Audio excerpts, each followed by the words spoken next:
it shows that in the families where paternal leaves are taken, women are more likely to return to work, so that a young female that comes to apply for a job is not deemed to be a threat because she'll get pregnant and leave, but the opposite. It would be viewed as an investment. 7 out of 10 men are actively engaged in family life, supporting their wives and relieving them of what we called unpaid care economy.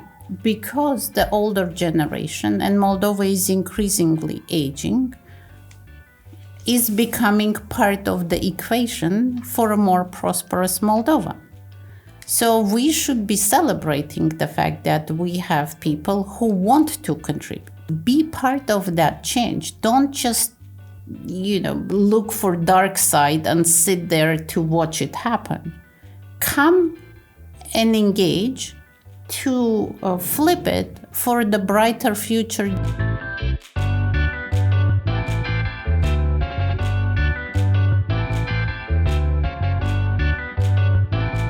Bun regăsit la Podcast ZdCe, sunt Natalia Zaharescu și invitata acestei ediții este doamna Karina Nersesyan, reprezentanta Fondului Națiunilor Unite pentru Populație în Republica Moldova, UNFPA pe scurt, cu care discutăm în contextul Zilei Mondiale a Populației. Bine ați venit la Ziarul de Gardă, welcome! Thank you! Republica Moldova se confruntă cu criza populației, avem o populație îmbătrânită, tendințe migraționale în continuare destul de mari, tineri care mai degrabă își doresc să plece decât să rămână acasă, să-și întemeieze aici familiile. Este o situație care ar trebui să ne îngrijoreze și care pare autoritățile noastre să nu fi găsit soluții foarte bune pentru asta. Și pentru început vreau să vă întreb cât de gravă este situația în Republica Moldova din punctul nostru de vedere. Well, thank you for the question. And perhaps you'd allow me to first a little bit rephrase it, right? It's not about how bad is the situation, nor there is a single solution. There isn't a magic pill. It's demography is a science. And the entire Moldova is not unique in the current demographic situation it faces. So to us at UNFPA, and what we have been promoting worldwide is you take the demographic situation at where it is to then propose a set of solutions that create the sort of a network in which the demographic situation evolves into the direction the country intends to go. For example, Moldova wants to go on the way towards economic prosperity. Economic prosperity, yes, investments in infrastructure and more factories, maybe better roads, but then that comes with people. And that on the side of the people is where UNFPA works, where we focus on what we call human capital, strengthening human capital for demographic resilience, where every person's potential is fully utilized to be a contributor to the aspirations of their country.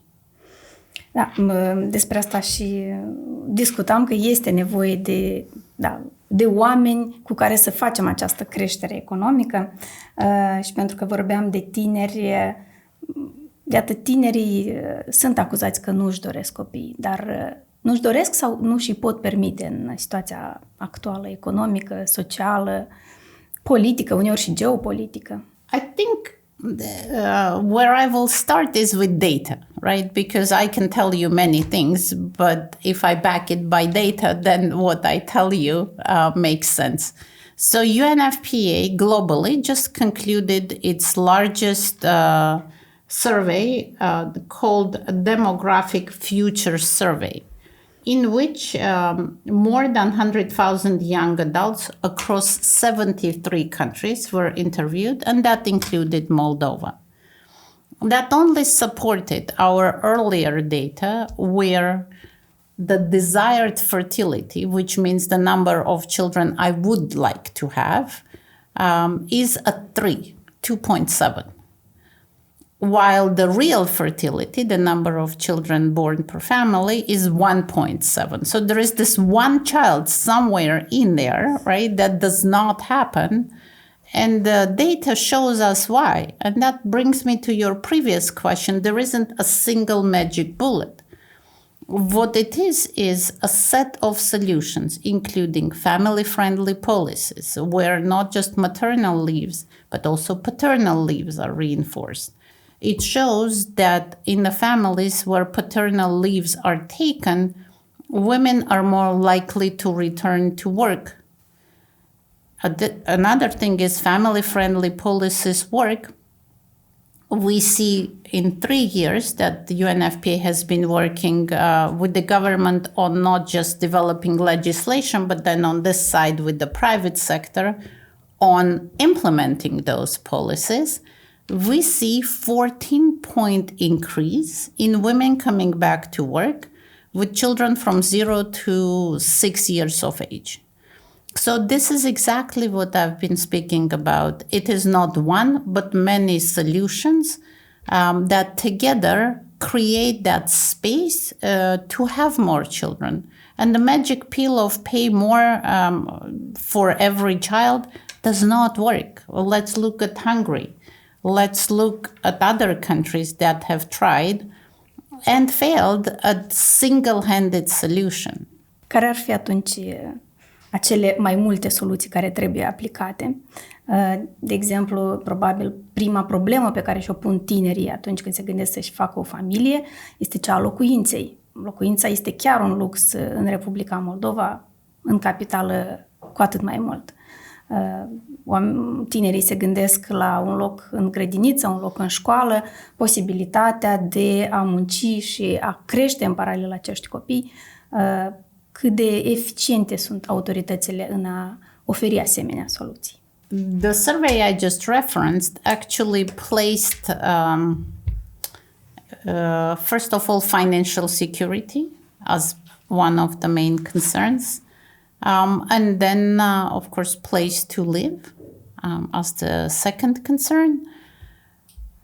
So it's a multiplicity of interventions. And I have to say the government is actively looking to understand the best combination of all, including fine-tuning the programs that may have not produced desired results. So this is exactly the need to fine-tune, right? You, first of all, change the measure of success. Here in Moldova, not only youth believes that they're successful if they leave the country and find a job abroad, but it's their parents, it's the community that believes in that. And so that kind of creates this assumption that my child has to leave because my child has to be successful. So we're talking changing social norms, fine-tuning the existing programs, and again, going back to Prima Casa, it's now under active research as to how exactly it would be reintroduced, increasing the number of creches, which I am well aware of the government looking to significantly expand. And again, family-friendly policies, bringing organizations to also cater to the younger generation so that a young female that comes to apply for a job is not deemed to be a threat because she'll get pregnant and leave, but the opposite. It would be viewed as an investment for a longer-term company prosperity. Let me please end by just saying that employee turnover drops by 33% when a company introduces hybrid work arrangements. Again and again, numbers are very stubborn. They tell you what they tell you. And I think the beauty of our conversation is also educating the larger population in what one solution does not fit all, but the constellation of solutions help to address the problem. Republica Moldova este o țară care își dorește să facă parte din Uniunea Europeană. Poate puteți da niște exemple de bune practici care pot fi preluate din țările Uniunii Europene și aplicate aici în vederea susținerii tinerilor și tinerelor familii. I think one of the good examples would be Baltic countries, where they really moved forward quite aggressively to introduce. I come back to family-friendly policies because that's where the quickest return on investment comes. Also, France leads the path in terms of gender equality and ensuring women inclusion in the workspace, creating those conditions where remote work arrangement, where on-site childcare become a norm rather than something to celebrate, because when it's something new, then we all celebrate. But when it's a norm, then it changes our vision of what the reality is and also what the success criteria are. And we at UNFPA are very actively working with Austrian Development Agency in promoting, also coming back to the core question of youth, a model of EduLife, education for life, where education in Austria is taken beyond just teaching you science or math or other subjects, but teaching you life skills, civic participation, understanding relationships between men and women, understanding a place of me as a citizen of my country.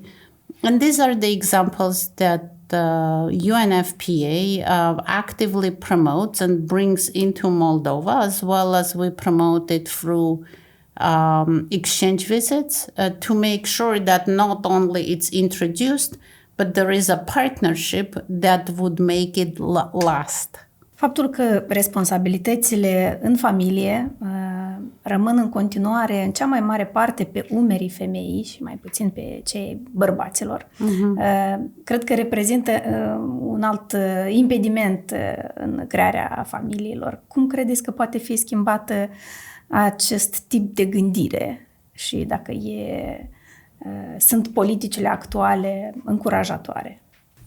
I keep coming back to what I've already referenced, a very stubborn phenomenon called social norms, right? A man earns money, a woman takes care of the family, and that's a successful family. And again, I go back to family-friendly policies, right? To me, and you've seen yesterday, we celebrated Ziua Tatilor. Ziua Tatilor. There we go. That tatilor doesn't come easy to me to pronounce, but already we see the change where the latest statistics tells us that 7 out of 10 men are actively engaged in family life, supporting their wives and relieving them of what we called unpaid care economy, where women, instead of contributing, given the opportunity to economic life of their family and the country, they focus on unpaid care for their children, but also for the elderly. So that change where men take paternity leave and are proud of it, that change where men actively engage in their children's life, is the social norm change that I see in Moldova, and I'm extremely happy to be part of it. Și pentru că vorbeam despre îmbătrânirea populației, este un fenomen despre care cu toții cunoaștem, dar cum să avem o populație îmbătrânită mai activă, la fel se discută, nu știu pe cât de mult se aplică în Republica Moldova și aici vreau să vă întreb cum evaluați dumneavoastră politicile de încurajare a unei îmbătrâniri active în Republica Moldova. So I think it's a good thing, right? We live longer, we live healthier, and the older generation wants to be more involved. The approach is I'm old, I sit at home, is now different. Because the older generation, and Moldova is increasingly aging, is becoming part of the equation for a more prosperous Moldova. So we should be celebrating the fact that we have people who want to contribute, who want to be engaged. Now, the question is how, right? And so I would speak to UNFPA, the agency I lead.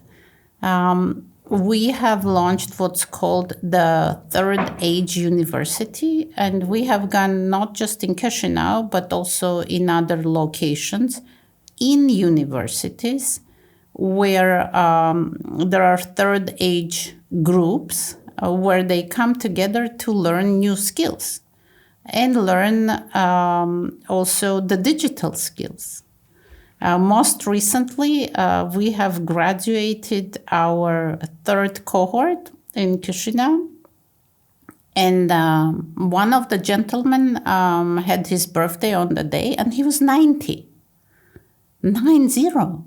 He was, I'll tell you, he was more active than I am at times, and he just graduated. And he was eager to go for the next round of education.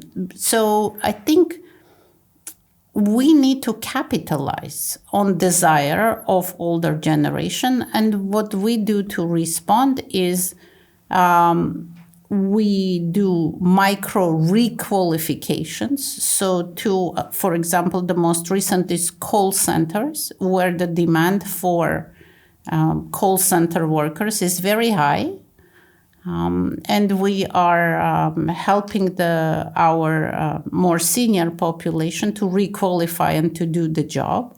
And we also do what's called intergenerational activities, where older generation meets with younger generation to really connect, for stronger bond between them, but also for stronger communities and better understanding of each other, and sort of to infuse each other with the energy on one side from the youth and the knowledge on the other side from the older people.